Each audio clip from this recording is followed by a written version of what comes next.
If you're gonna make a Smash Bros clone, it has to offer something that Smash Brothers doesn't. Give players a reason to play your game instead of going back to Smash Brothers. Turtles Smash Up does a lot of things right, but it also does a lot of things wrong. Welcome to completion number 33 of the Potato Backlog Project. I complete games from my 431 game backlog, allowing myself $5 per completion to go towards the purchase of new and used video games. For more information, check the links below. Make sure you stick around to the end of the video for the real secret of the used, the Tater Raider. And let's talk about Teenage Mutant Ninja Turtles Smash Up.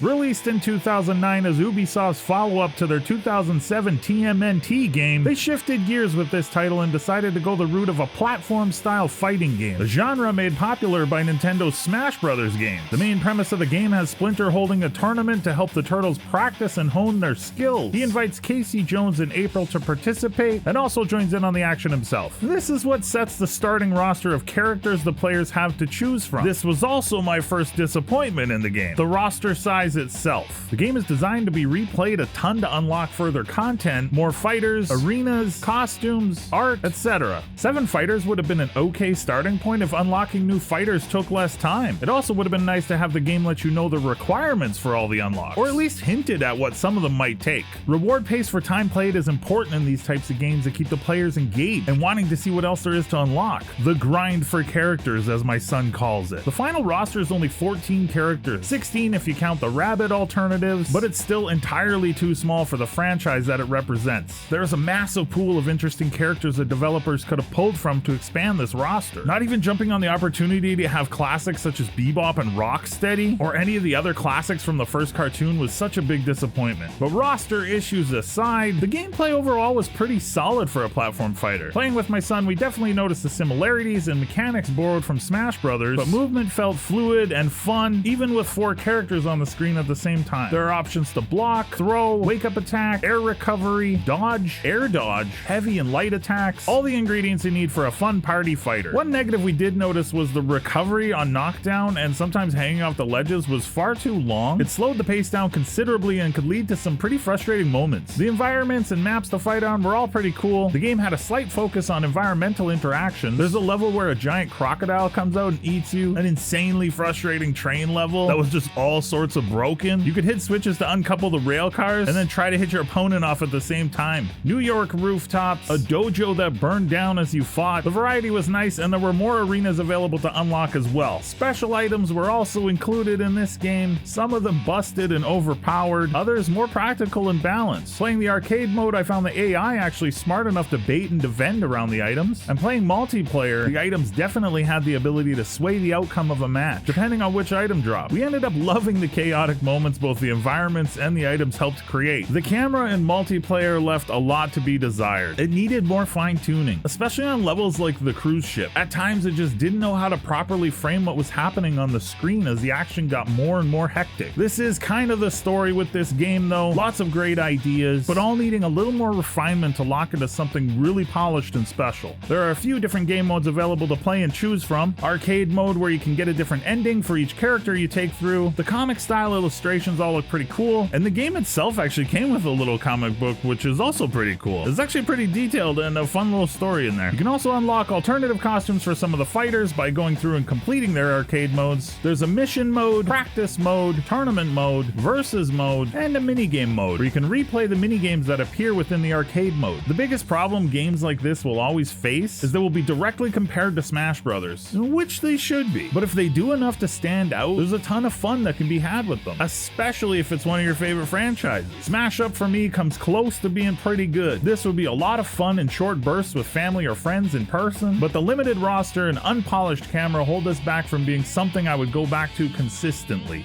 2 happy potato faces out of 5. A bigger roster and this game easily gets a 3 for me. I paid $5 for this game a few years ago and I don't regret it. It aged pretty well gameplay and control wise. There's still a little bit of fun to be had there, but it just falls short on some things that would put it into the good game category for me and replayable. But with the right group of people and couch co-op with family or friends, you could have a ton of fun with this game. Another bonus was classic controller support, so you don't need to use a Wiimote if you don't want to. But with that, the Backlog Project rolls on. Thank you for watching. Be kind to yourselves and others that deserve that kindness. We're on to the next one. Bebop, a doobop, a rock ram blue. Be kind to each other and yourselves and your faces. Splinter wasn't worried about milking machines in this one, which was a bonus. Let's go. Let's go. Hiya. Yeah.